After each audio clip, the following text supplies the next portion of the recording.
guys, good morning. So welcome back to my class. So this is the chapter 5 yang tadi udah kita Google Meet bersama. Dan ini untuk materinya yaitu about announcement. Announcement itu yang tadi udah kita jelasin itu artinya adalah pengumuman. Kita akan membahas beberapa hal di materi ini. Yang pertama ada definition and purpose. Terus ada kinds and types-nya, ada logic structure-nya, sama ada example-nya. Jadi nanti akan lebih jelas seperti apa itu announcement. And then, kita langsung masuk aja ke yang pertama itu ada definition and purpose. Definisi dan tujuannya untuk apa. Jadi announcement itu is something that is written, printed, or spoken verbally. Jadi itu bisa berupa written, tulisan tangan, printed berarti memang dicetak seperti poster atau pamflet, dan spoken itu biasanya yang dari mulut ke mulut atau disiarkan. Nah, untuk apa sih tujuannya itu? Untuk menginformasikan tentang sesuatu yang happening, sedang terjadi atau to happen, atau yang akan terjadi. Gitu. And the second one, ada yang namanya kinds of announcement. Jenisnya itu ada written sama ada spoken. Kalau spoken itu bentuknya lisan, kalau written itu bentuknya tulisan. Nah, di written ini biasanya itu ada yang namanya sender sama receiver, pengirim dan penerima. Terus kalau misalnya written announcement itu bahasanya simply and clearly, singkat, padat, dan jelas. Jadi langsung to the point, mau ngapain sih informasinya gitu, nggak yang bertele-tele. Nah, kalau misalnya spoken itu biasanya reported verbally yang ada di public place nih. Public place itu biasanya adalah tempat-tempat umum yang dikunjungi oleh banyak orang. It's like the airport, hospital, school, atau misalnya bioskop misalnya, oh di teater ini udah mulai nih mau filmnya. Nah itu biasanya adalah announcement yang bentuknya spoken. Atau biasanya di masjid, kalau misalnya yang muslim yang saya dengar, berita duka biasanya ada di bentuknya adalah spoken. Nggak mungkin bentuknya adalah teks gitu. Mungkin aja gitu yang telah berpulang ini, tapi bentuknya by WhatsApp. Tapi biasanya kalau kayak gitu maksudnya ke spoken ya. Jadi bedanya antara si written sama spoken itu, kalau written ada receiver sama ada sendernya, tapi kalau spoken itu nggak dikasih tahu siapa sih receivernya, siapa sih sendernya, siapa sih pengirimnya. Kayak misalnya pengumuman di mall, kan kita nggak tahu siapa yang nyiarin itu, mbak-mbaknya, gitu, operator mallnya kita nggak tahu namanya. Yang menerima itu banyak, gitu. Jangan kalau written, yang misalnya written itu surat kelulusan sekolah, berarti sendernya, pengirimnya adalah kepala sekolah, receivernya adalah nama kamu masing-masing, gitu. Nah, terus ini ada tipe-tipe announcement. Ada winner of competition, kayak pengumuman pemenang kompetisi gitu.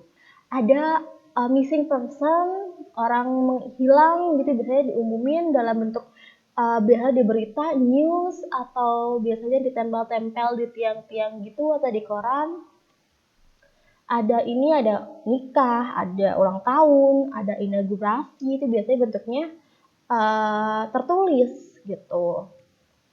Ingat ya, kalau tertulis itu ada receiver dan ada sender. Bedanya itu. Jadi kalau ditanya apa bedanya, what is the difference between spoken and written? Apa bedanya antara spoken sama written? Oh, kalau written itu ada receiver sama sendernya, tapi kalau spoken itu nggak ada receiver sama sendernya. Terus ada pengumuman job vacancy, lowongan kerja gitu. Biasanya ada di internet, biasanya bentuknya yang bisa printed, ditempel-tempel di kalau di lowongan kerja di Disnaker biasanya ada. Terus ada event itu kayak misal 17-an dan sebagainya. Ada set news sama ada new product. New product itu berarti kayak launching sesuatu. Nah, biasanya diumumin tuh di entah itu brand apa gitu. Kalau launching pasti bakal ada pengumuman, ada promo dan sebagainya. Itu termasuk jenisnya announcement. Terus selanjutnya itu ada the next is about generic structure. Generic structure itu apa sih? Misalkan dari kemarin kita belajar di konteks ada generic structure gitu. Nah, si generic structure ini biasanya adalah susunan kalimat di mana kalau misalnya kita ngikutin patokan ini itu akan benar kalimatnya gitu. Yang pertama itu ada opening. Opening biasanya isi cuma berupa greeting. Tapi kalau biasanya bentuknya written itu biasanya ada sendernya, ada receivernya.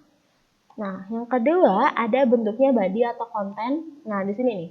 Ada sender, ada title, ada date, ada time, ada location, ada agenda juga. Agendanya ngapain nih? Lokasinya di mana? Kapan sih waktunya? Biasanya ini adalah kalau ada yang begini-begini itu biasanya bentuknya adalah written karena dikasih tahu nih undangan nikah gitu tuh otomatis tahu kan, dikasih tahu tanggalnya, waktunya, lokasinya, atau mungkin biasa ditambahin dress code-nya seperti apa, baju apa yang harus dipakai gitu.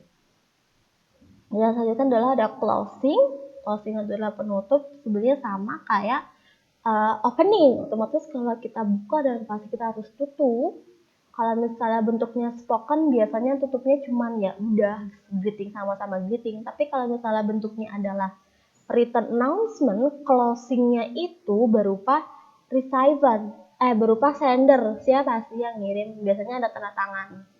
Nah itu maksudnya ke closing, tapi secara umum ini bentuknya seperti ini.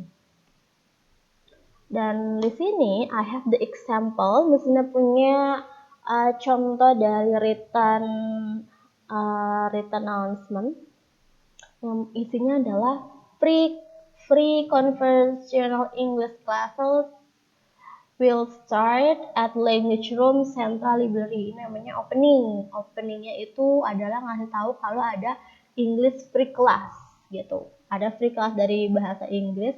Nah ini bagian kedua tuh ada tanggalnya, ada jamnya, ada tahunnya, informasinya detail banget.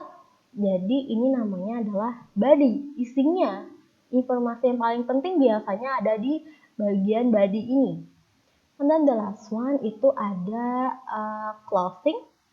Nah kalau bentuknya seperti ini pengumumannya itu di sini udah ada penutupnya akan seperti apa. Sebenarnya ini tergantung dari jenis pengumumannya apa gitu. Nah kalau misalnya ini berarti jenis pengumuman adalah resmi ya, karena memang ada yang bisa dihubungin nomornya gitu. Oke guys, jadi bedanya antara written sama spoken adalah ingat ya, kalau misalnya written itu ada receiver, ada sendernya, dari siapa dan untuk siapa.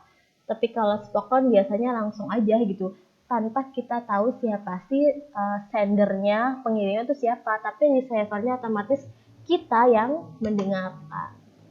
Oke, kamu bisa tulis materinya, and then see you guys in the chapter 6 or maybe in quiz.